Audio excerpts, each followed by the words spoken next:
नमस्कार दोस्तों, जय विज्ञान, जय संविधान, जय भीम, साहेब बंदगी। आप सब कुशल होंगे, मंगल होंगे, ऐसी आशा करते हुए मैं विजयदशमी की ढेरों शुभकामनाएं आपको अर्पित करता हूं। आपका विजयदशमी मंगलमय हो, कल्याणमय हो, सुखद और प्रसन्नता को देने वाला हो,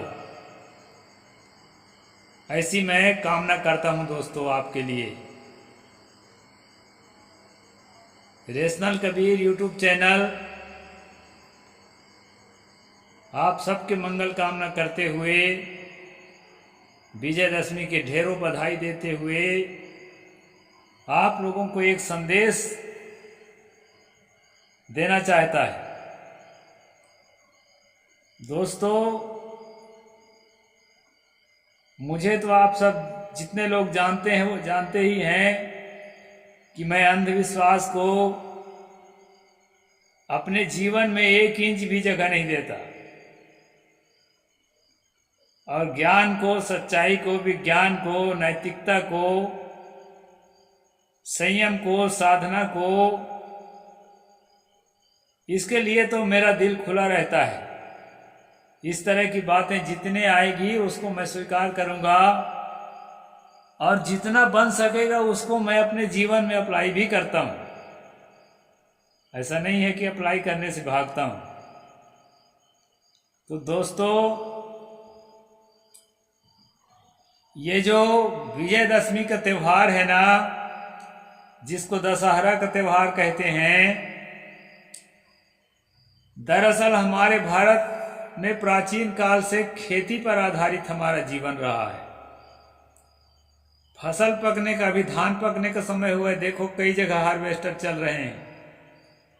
फसल पकने का टाइम होता है, फसल गाहने का टाइम होता है, उनमें तरह तरह के जो है ना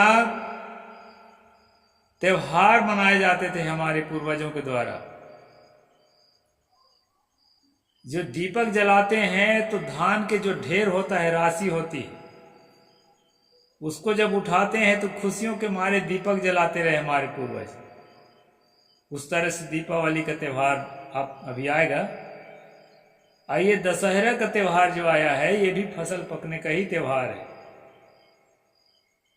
ये जितने देवी देवता, भूत भवानी, तंत्र मंत्र, जो अंधविश्वास थोपा जाता है हमारे दिमाग में ना, पुरोहितों के द्वारा, धर्म के धंधेबाजों के द्वारा,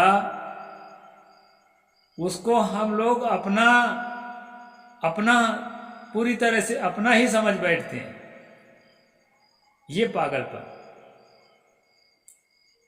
एक आदमी एक कहानी बताता है कि नहीं, दुर्गा माई हुई थी, सब देवता महिषासुर को मारने में थक गए, हार गए, कई बार परास्त हो गए, तो दुर्गा माई को प्रकट किए सब मिलजुल करके। फिर उसने शुंभ निशुंभ को मारा, रक्त बीज को मारा, महिषासुर को मारा। 9 दिन तक प्रयास किया, नवरात तक, दिन तक नहीं, रात के प्रयास करती थी। इसके बाद जो है ना, 9वें दिन में वो सफलता प्राप्त कर लिया मारने में। वहीं से विजयदशमी, उसको विजय का चालू हो गया। एक कहानी ये है। दूसरी एक एंटी दुर्गा कहानी है। ये दुर्गा कहानी है, एक एंटी दुर्गा कहानी है।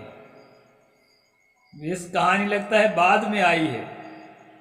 तो कहते हैं कि नहीं, महिषासुर जो है एक बहुत प्रतापी राजा था, मैसूर में राजधानी थी। असुर जनजाति के लोग आज भी हैं, मैं जांच करके देख लिया हूँ, गुमला जिला में है, आप भी जांच कर लेना। अब वो लोग जो है एक कहानी बना दिए कि हमारे पुरखा को अपमान करते हैं, इसलिए कहानी बनाया जाए। तो एक कहानी बनाए कि ये जो है ना सेक्स वर्कर थी, दुर्गा वेश्या। हमारे पुरखा को जब सब देवता नहीं, आर्य लोग मारते मारते थक गए, नहीं मार सके, उसके राज को नहीं हड़प सके, तो क्या करे दोस्तों, वो एक वेश्या को जो है 1000 स्वर्ण मुद्रा दे करके सेट किए, मतलब सुपारी दे करके, और कहे शादी का बहाना करो और रात के सोते में इसको मार डालो। वैसे नहीं मार पाओगे, बहुत बलवान है। इसलिए इसको नव दिवस नहीं कहते, नवरात कहते हैं।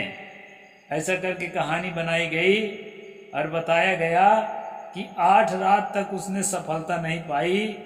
जब भी मारने के लिए उठती थी तो उसकी नींद टूट जाती थी सुगबुगाहट से, और 9वें रात जो है गहरी नींद में उसको मार के ढेर कर दिया। और 1000 स्वर्ण मुद्रा जो है देवताओं से, इंद्र से और क्या कहते हैं विष्णु से, ये सब लोगों से ले लिया। साथियों, ये सारी कहानी काल्पनिक है, पहली वाली कहानी और दूसरी वाली कहानी। इसका कोई ऐतिहासिक साक्ष्य नहीं है किसी का। न दुर्गा कोई देवी थी, न दुर्गा कोई वेश्या थी। ये जो है अपने अपने मन के मुताबिक सब कहानियां बनाते रहते हैं और एक दूसरे से टक्कर लेते रहते हैं। अब मैं सबसे टक्कर लेता हूं, कोई एविडेंस नहीं है, न तो आर्कियोलॉजिकल एविडेंस है और न तो इंस्क्रिप्शन है, न तो स्क्रिप्चर है, किसी तरह एविडेंस नहीं है। ये सारी कहानियां जो है ना बहुत थोड़े दिन के हैं, बना बना करके आपस में लड़ते रहते हैं। साथियों, ये त्योहार मैं पहले बताया फसल कटने के त्योहार है। किसी प्रकार अंधविश्वास देवी दुर्गा ईश्वर परमात्मा का त्योहार नहीं है। एक कहानी और बताते हैं कि राम ने रावण को ढेर कर दिया इसी तारीख को, क्योंकि रावण बहुत खराब आदमी था। राम की पत्नी सीता जी को अपहरण करके अपना देश ले गया था, इंडिया से लंका ले गया था। कहानी है, काल्पनिक कहानी है, लेकिन फिर भी कहानी तो है। ऐसी ऐसी कहानियां पुराणों में बहुत है दोस्तों, एक नहीं है, सैकड़ों हजारों कहानी है। 18 पुराण होते हैं। उन पुराणों में बलात्कारियों की बहुत सारी कहानी आपको देखने को मिलेगी। ब्रह्मा ने अपने सगी बेटी सरस्वती का बलात्कार कर दिया, ऐसी कहानी भी श्रीमद् भागवत मिलेगी, ब्रह्म वैवर्त पुराण में कई जगह मिलेगी आपको। और जो है ना, ब्रह्मा विष्णु और शिव तीनों जो है गैंग रेप के ख्याल से माता अनसुईया के पास, अत्रि ऋषि की पत्नी के पास गए। सफल तो नहीं हुए, लेकिन गंदी नियत से गए थे। चंद्र नाम का एक देवता जो है अपने गुरु बृहस्पति के पत्नी का बलात्कार कर दिया। इंद्र नाम के सब देवताओं का जो मुखिया था वो अहिल्या का बलात्कार कर दिया। और तो और ये सब देवताओं के मुखिया से भी मुखिया परमात्मा, दुनिया को बनाने वाला मालिक, ब्रह्मा को भी पैदा करने वाला नारायण, क्षीर सागर में शयन करने वाला विष्णु, जालंधर की पत्नी वृंदा का बलात्कार कर दिया। ये सब कहानियां हैं इन्हीं पुराणों में बलात्कारियों की। चोरी, हत्या, व्यभिचार की कहानियों से सारे पुराण भरे हुए हैं। लेकिन मैं आप लोगों से पूछता हूं कि जिस तरह कलेक्टर ढीला होने के कारण रावण के आप पुतला जला रहे हैं, क्या ठीक उसी तरह इन सारे बलात्कारियों के पुतला जलाएंगे? और ठीक से पुराणों को पढ़ेंगे दोस्तों तो आपका 365 दिन पुतला फूंकते फूंकते बीत जाएगा। इतनी वारदातें आपको मिलेगी, कुछ राक्षस पक्ष के, कुछ देवता पक्ष के। लेकिन देवता पक्ष को उंगली उठाने के लिए आप में ताकत नहीं है। क्यों? आपके अंदर डर बिठा दिया गया है। डर लेखकों के द्वारा कहा है, समरथ की नहीं दोष गोसाई, रवि पावक सुरसरी के नाई। समर्थवान का कोई दोष नहीं होता है। जिस प्रकार गंगा का दोष नहीं होता है, जिस प्रकार सूर्य का दोष नहीं होता, जिस प्रकार अग्नि का दोष नहीं होता, उसी प्रकार समर्थवान का कोई दोष नहीं होता है। किसी की हिम्मत है नरेंद्र मोदी को गाली देने का? हाँ भाई, चुनाव के टाइम में आप गाली देंगे, क्यों देंगे कि चुनाव के टाइम में गाली देने से आपको इनाम भी दे सकता है, केवल नरेंद्र मोदी नहीं, कोई भी नेता। क्यों? क्योंकि अगर 4 पार्टियों के 4 गालीबाज अगर उसको गाली देते हैं तो उसके विपक्ष का वोट जो है 4 भागों में बढ़ जाता है। इसलिए अपने गाली देने वालों को नेता लोग इनाम देते हैं, तो उस समय आप दे सकते हैं। लेकिन सीरियसली आप गाली दे के बताएं, डिटेन कर देगा, अरेस्ट करवा देगा, इनकाउंटर भी करवा सकता है। इसी तरह से दोस्तों, जिनके हाथ में सत्ता की चाबी होती है, जिनके हाथ में अपार धन संपदा होती है, जिनके हाथ में दबदबा और धाक होता है, उनके पुतले फूंकने के लिए साहस करना बहुत बड़ी बात हो जाती है। नहीं फूंक पाओगे पुतले, भावना आहत हो जाएगी। पुतला उसके फूंकेंगे जिसके आसपास जो है कोई फॉलोअर नहीं है, कोई किसी की भावना आहत नहीं होती है उसके पुतला फूंकने से। और एक बात बता दूं, जितने बलात्कारियों को मैंने अभी नाम गिना है वो पुराणों में सब लिखे हुए हैं, अब एक एक जगह नहीं, कई कई जगह। और जिस बलात्कारी का रावण की बात है, रावण को जिस सीता के अपहरण के नाम से पुतला फूंका जा रहा है, वो रावण जो है ना, चाहे आप वाल्मीकि के रामायण में पढ़ लें और चाहे तुलसी के रामायण पढ़ लें, 2 रामायण की तो मैं पक्का गारंटी देता हूँ, बाकी बहुत रामायण में पढ़ा भी नहीं हूँ। इन 2 रामायणों में कहीं भी ये नहीं लिखा है कि रावण ने उसके शरीर के साथ छेड़छाड़ किया, यौन संबंध नहीं किया है। वो केवल जो है उठा के ले गया है और राक्षसियों, त्रिजटा इत्यादि राक्षसियों के संरक्षण में उसको अशोक वाटिका में रख दिया है। आपसे मुझे लगता है कि ये जो पुतला फूंकने वाले हैं ना, इनमें 90% लोग ऐसे हो सकते हैं जो रावण से कम चरित्रवान होंगे, अगर इस कहानी को सही भी मान ले तो। मैं पहले बता दिया, सारी कहानी काल्पनिक है, चाहे पुराण के हो, चाहे रामायण के हो, चाहे कोई भी हो। लेकिन अगर इन कहानियों को आप जो है तवज्जो दे रहे हैं तो ये जो है ना, ये पुतला जलाने वालों में से 90% लोग ऐसे हो सकते हैं जो रावण से कम चरित्रवान साबित होंगे। फिर उसका पुतला क्यों जलाया जाता है?